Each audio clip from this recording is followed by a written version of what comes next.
యేసు ప్రభు వారిని గుర్తు చేసుకోగానే మనకు గుర్తొచ్చే పదం ఏమిటంటే కృప.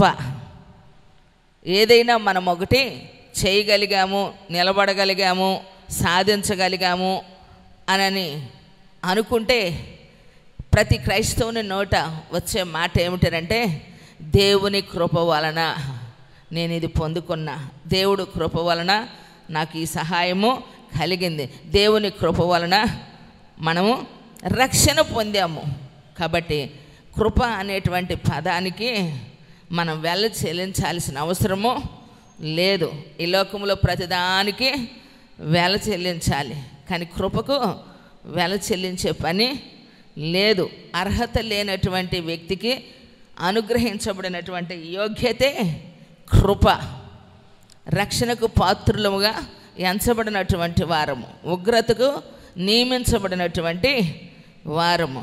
కాబట్టి అలాంటి పరిస్థితుల మధ్య, శాపగ్రస్తమైన అనుభవాల మధ్య, పితృపారపర్యమైన ఆచారాల్లో మరి అనుసరిస్తూ ఉన్నటువంటి అనుభవాల మధ్య మనము బాధించబడుతూ ఉన్నప్పుడు ఆ బాధ నుంచి, ఆ వేదన నుంచి, ఆ దుఃఖము నుంచి, అటు శ్రమ నుంచి దేవుడు మనల్ని విడిపించటానికి, ఏ బంధకముల చేత అయితే బంధించబడి విడుదల లేకున్నామో, ఏ బంధకాల చేత కట్టబడి విడుదల లేకుండా ఉన్నామో, ఆ బంధకములలో నుంచి, పాపపు బంధకములలో నుంచి, అవిధేయత కట్లలో నుంచి దేవుడు మనల్ని ఏం చేస్తూ ఉన్నారు?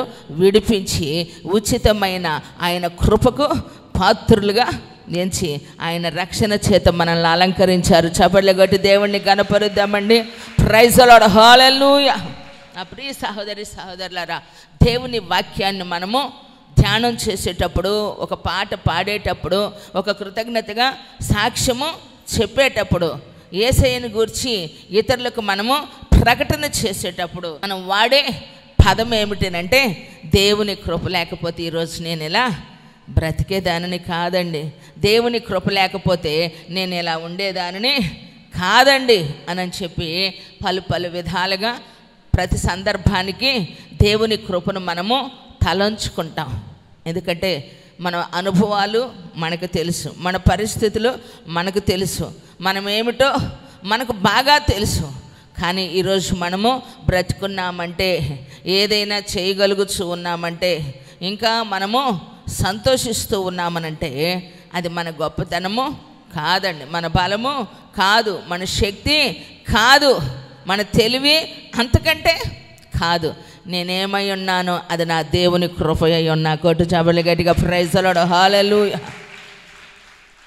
ఎందుకంటే ఒకప్పుడు మన పరిస్థితులు వేరు, ఇప్పుడు మన పరిస్థితులు వేరు.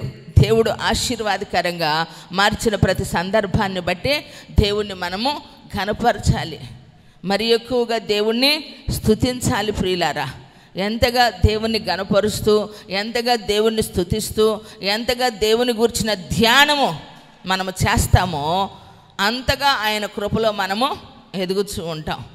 కృప అనే పదం ఒక్కటే కానీ ఆ కృప వలన అనుగ్రహించబడినటువంటి ఆశీర్వాదాలు అనేకములుగా ఉన్నాయి. ప్రతి మనిషికి కూడా ఒక్కొక్కరికి ఒక్కొక్కటి ఏదేది అవసరమై ఉన్నదో అది దేవుడు తన కృప ద్వారా ప్రతి వానికి కావలసినటువంటి సామర్థ్యాన్ని దేవుడు ఏం చేస్తూ ఉన్నాడు? అనుగ్రహిస్తూ ఉన్నాడు. ప్రియులారా, కాబట్టి ఈ కృపను మనము వ్యర్థపరుచుకోకూడదని ఆనాడు దైవజనుడు మనకి చాలా ఖండిగా తెలియచేస్తూ ఉన్నాడు. ఎందుకంటే బైబిల్ లేఖనాలు ఒక మాట సెలవిస్తూ ఉన్నాయి. కొరింథీయులకు రాసినటువంటి 2వ పత్రిక 6వ అధ్యాయము 1వ వచనం. కాగా మనం ఆయన తోడి పనివారమై మీరు పొందిన దేవుని కృపను వ్యర్థము చేసుకొనవద్దని మిమ్మల్ని వేడుకొనుచున్నాను. అనుకూల సమయమందు నీ మొర ఆలకించి తిని, రక్షణ దినమందు నిన్ను ఆదుకొంటిని అని ఆయన చెప్పుచున్నాడు కదా. ఇదిగో ఇప్పుడే మిక్కిలి అనుకూల సమయము, ఇదిగో ఇదే రక్షణ దినము. చప్పట్లు కొట్టి దేవుణ్ణి స్తుతిద్దామా? మంచిది. ఏమండి? కాగా మేము ఆయన తోడి పనివారమై మీరు పొందిన దేవుని కృపను వ్యర్థము చేసుకొనవద్దని మిమ్మను వేడుకొనుచున్నాము. ఎంతోమంది దేవుని కృపను పొందుకొని దేవుని కృప ద్వారా ఆశీర్వదించబడి ఆ కృపలో తొలగిపోయేవారు ఉన్నారు ప్రియులారా. ఎందుకంటే ఒకప్పుడు మనం ఏ విధంగా బయటపడాలో, ఎలా మనం ఆశీర్వదించబడాలో, ఎక్కడికి వెళితే మనకు క్షేమం కలిగిద్దో, ఎక్కడికి వెళితే మనకు ఆరోగ్యం కలిగిద్దో, ఎక్కడికి వెళితే మన కార్యాలు జరుగుతాయో తెలియనప్పుడు అయోమయమైన గందరగోళమైన పరిస్థితుల మధ్య తడబడుచు ఉన్నటువంటి మన పరిస్థితుల్లో దేవుని సన్నిధికి వచ్చినప్పుడు దేవుడు మనల్ని ఏం చేస్తూ ఉన్నాడు? మన హృదయాలను నెమ్మలపరుస్తూ ఉన్నాడు. ఏమండి, మనము దేవుని సన్నిధిలో నిలబడగలిగే దానికి శక్తిని ఇస్తూ ఉన్నాడు. ఆయన వాక్యము చేత మనము ధైర్యపరచబడుతూ ఉన్నాం. మరి మొట్టమొదట దేవుని సన్నిధిలో మనము ఏ విధమైనటువంటి ఆసక్తిని కృపను కలిగిన వారిగా ఆయన సన్నిధిలో మనం ఉన్నాము. మరి దేవుని చేత ఆశీర్వదించబడిన తర్వాత ఈరోజు మన అనుభవాలు ఎలా ఉన్నాయి? దేవుని కృపను వ్యర్థపరుచుకోకుండా కృపతోనే ఆగిపోతారా? కృప ద్వారా మనకు అనుగ్రహించబడిన ఆశీర్వాదాన్ని బట్టి కృప వెంబడి కృప, చెప్పండి, కృప వెంబడి కృపలోనే నిలుచుంటారా? కృప వెంబడి కృపను పొందుకోవాలి. మహిమ నుంచి అధిక మహిమకు వెళ్ళాలి.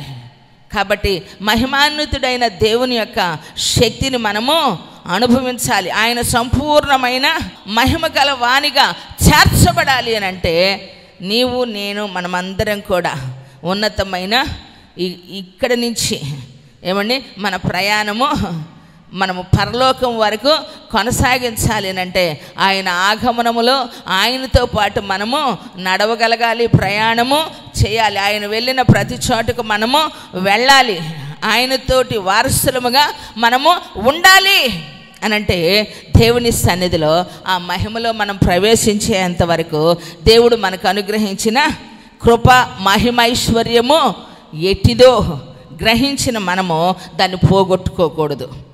ఏమండి, మనకు మనముగా కలిగిన వాటి వలన కొన్నిసార్లు మన జీవితాలను వ్యర్థపరుచుకుంటూ ఉంటాం. మనకు మనముగా సాధించిన వాటి వలన మనము వాటిని పాడు చేసుకుంటాం.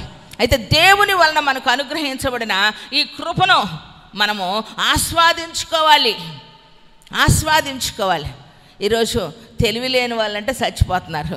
మరి తెలివి కలిగిన వాళ్ళు ఎందుకు చచ్చిపోతున్నారు చెప్పండి? డబ్బు లేని వాళ్ళు చచ్చిపోతున్నారు. మరి డబ్బు ఉన్న వాళ్ళు కూడా ఆత్మహత్యలు చేసుకుంటున్నారు. ఒక్కసారి మీరు ఆలోచించండి. వాళ్ళకి ఏం లేక కొండ మీద కోతైనా దిగొచ్చిద్ది అంటారు. డబ్బు ఉంటే ఏమండి అన్నీ చేయొచ్చు అనుకునేటువంటి నినాదంలో ప్రపంచము వెళ్తూ ఉంటే మరి ఆస్తిపరులు, గొప్ప గొప్ప తెలివి కలిగిన వారు, చదువుకున్నవారు, అన్నీ తెలిసిన వారు ఈరోజు వారి బ్రతుకు మూలమున వారికి ఏం లేదు, క్షేమం లేదు, నెమ్మది లేదు, చచ్చిపోతున్నారు. కోట్ల రూపాయలు సంపాదించిన జీవితంలో ఒక్కరిగానే మిగిలిపోయే వాళ్ళు చాలామంది ఉన్నారు. బ్రతికున్నప్పుడు ఎంత సంపాదించుకున్నాము, ఎంతమంది మనతో ఉన్నారన్నది కాదు, మనము లేనప్పుడు మనతో ఎంతమంది మన కోసం ఉన్నారు, వాళ్ళే ఖచ్చితమైన వారు. అంతే మనం సంపాదించుకున్నంత, మిగతాదంతా అది మనిషి కొరకు చేసే పని. కానీ మనసుతో చేసేటువంటిది మనుషుల్ని గెలుచుకోగలిగిన వారిగా. దేవునికి మహిమ కలుగును గాక.